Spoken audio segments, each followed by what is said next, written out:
Good morning students.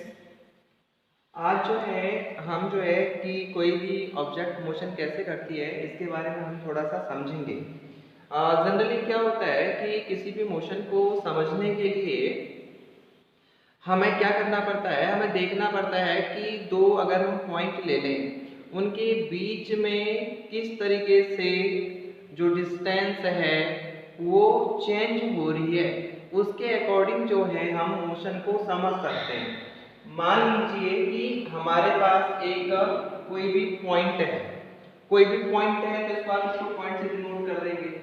अब मान लीजिए कि कोई अनदर पॉइंट है यहाँ पर, जिसको मैं कह सकता हूँ कि ये यहाँ पर एक नया पॉइंट है O। अब मैं कह सकता हूँ कि अगर ये O से O डैश की तरफ जा रहा है, O से O डैश तक पहुंच रहा है, तो मैं कह सकता हूँ कि ये पॉइंट जो O है P के रिलेटिव मोशन कर रहा है। या अगर कोई यहीं पे बैठा हुआ है, मान लीजिए कि कोई इसमें सिट किया हुआ है O पॉइंट पे, और वो किसी वेक्टर से O से O डैश जा रहा है, तो उसे लगेगा कि वो मूव नहीं कर रहा है बल्कि P मूव कर रहा है।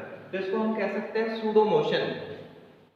तो यहाँ से हम सिंपली अगर इस पॉइंट को फिनोमिना से समझें तो हमें ऐसा लगता है कि हमें किसी भी मोशन को समझने के लिए कुछ पॉइंट्स की, कुछ फ्रेम्स की जरूरत होती है, जिसके रिस्पेक्ट हम अदर ऑब्जेक्ट्स की पोजीशन को इंडिकेट कर सकें, पोजीशन के चेंज को मेजर कर सकें। तो उसके लिए यहाँ पे हमारे पास दो थिंग्स होना बहुत जरूरी है। एक रेफरेंस पॉइंट मींस जहाँ पर हम मौजूद हैं।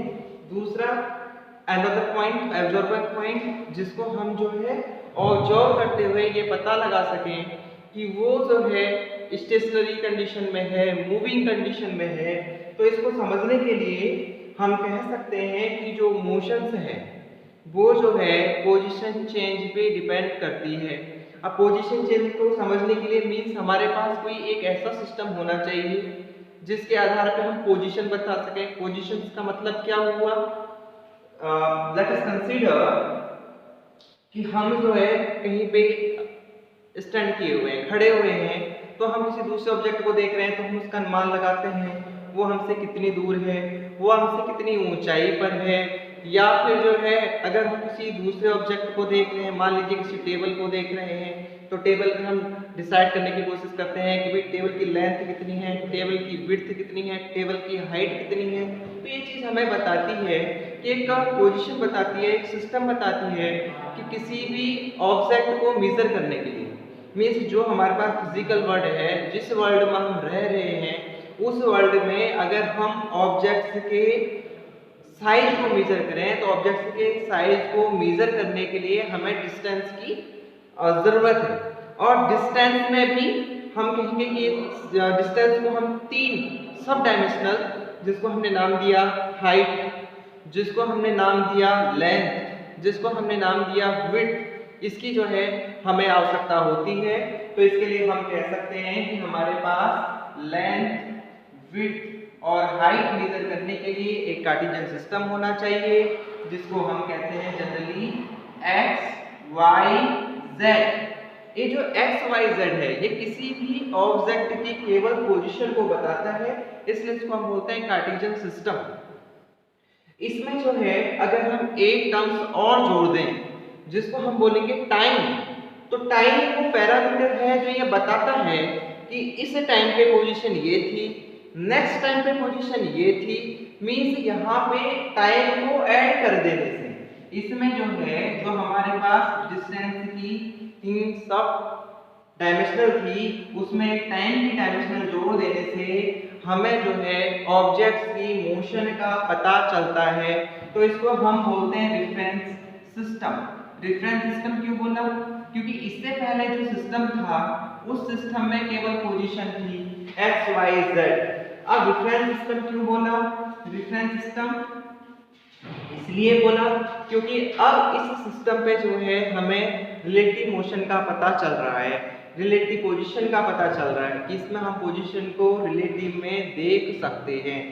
तो इसका मतलब क्या हुआ कि हमारे पास किसी भी सिस्टम को समझने के लिए 2 पॉइंट होने चाहिए। मान लीजिए कि मेरे पास t1 टाइम पर कोई पोजीशन थी, यहाँ पे मान लीजिए 0 0 था, जिसको हम बोलते हैं जनरली ओरिजिन। ओरिजिन से t1 टाइम पर एक हमारे पास पॉइंट गया, जिसको हमने कहा कि t1 टाइम पे इसकी पोजीशन थी x1 y1 z1। फिर हमने कहा कि हम एक अनदर टाइम ले लेते हैं t2 और फिर से हम देखते हैं कि वही ऑब्जेक्ट उसका जो है t2 टाइम पे भी वही कोऑर्डिनेट्स हैं जो पहले थे, क्या x1 y1 z1। अगर वही कोऑर्डिनेट है जो t1 टाइम पे है, वही कोऑर्डिनेट t2 टाइम पे है, तो ऐसे ऑब्जेक्ट को हम कहेंगे स्टेशनरी मोशन। जो भी ऐसा ऑब्जेक्ट हमें मिलेगा जिसके टाइम के करस्पॉन्डिंग कोऑर्डिनेट्स चेंज नहीं होते हैं, उसको हम बोलेंगे स्टेशनरी ऑब्जेक्ट। ऐसे ही अगर मैं एक दूसरे सिस्टम की बात कर लूं, मैं बात कर लूं कि मेरे पास एक पॉइंट था ओरिजिन, जिसके कार्डियन थे 0 0 0 और t1 टाइम पर इसके पोजीशन थी x1 y1 एंड z1। और t टाइम, मान लीजिए कि अगर मेरे पास t टाइम इस प्रकार है कि उसकी वैल्यू t1 से ज्यादा है, तब जो है मान लेट अस कंसीडर कि इसका जो कोऑर्डिनेट हो गया x2 y2 z2। मींस अब इसने टाइम के रेफरेंस पे, टाइम के स्केल पे अपने पोजीशन को चेंज कर लिया है। तो इस प्रकार के ऑब्जेक्ट को मैं कहूंगा मूविंग ऑब्जेक्ट।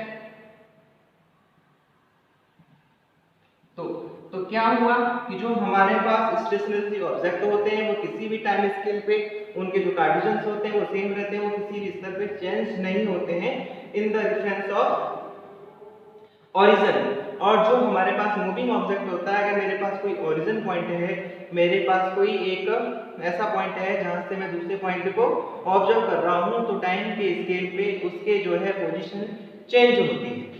तो इस प्रकार से अब हम जो सिंपली हम समझते हैं कि मान लीजिए अब मैं यहाँ पे देखूं, ये मेरे पास स्टेशनरी है, वेलोसिटी 0 है, स्पीड 0 है। यहाँ पर मेरे पास x1 y1 z1 से x2 y2 z2 चला गया। यहाँ पे मेरे पास कोई पाथ का डिस्क्रिप्शन नहीं है कि कौन से पाथ से होके गया।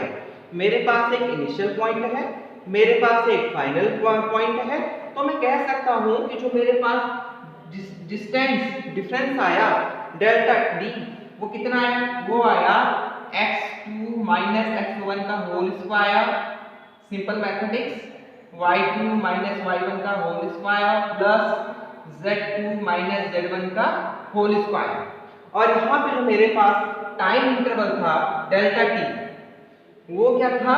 t2 minus t1। जब कोई ऐसी कंडीशन हो जिसपे हमें केवल इनिशियल कंडीशन मालूम हो, जिसमें हमें फाइनल कंडीशन मालूम हो और एक टाइम इंटरवल हो, तो ऐसे केस में हम जो है किसी भी ऑब्जेक्ट की वेलोसिटी को मेजर कर सकते हैं। और हम हमेशा वेलोसिटी को बोलते हैं कि velocity v always delta d upon delta t। Means जो हमारे पास इनिशियल कंडीशन होगी, जो हमारे पास फाइनल कंडीशन होगी, उनके बीच का जो रिलेटिव चेंज ऑफ डिस्टेंस होगा उसे हम बोलेंगे वेलोसिटी v।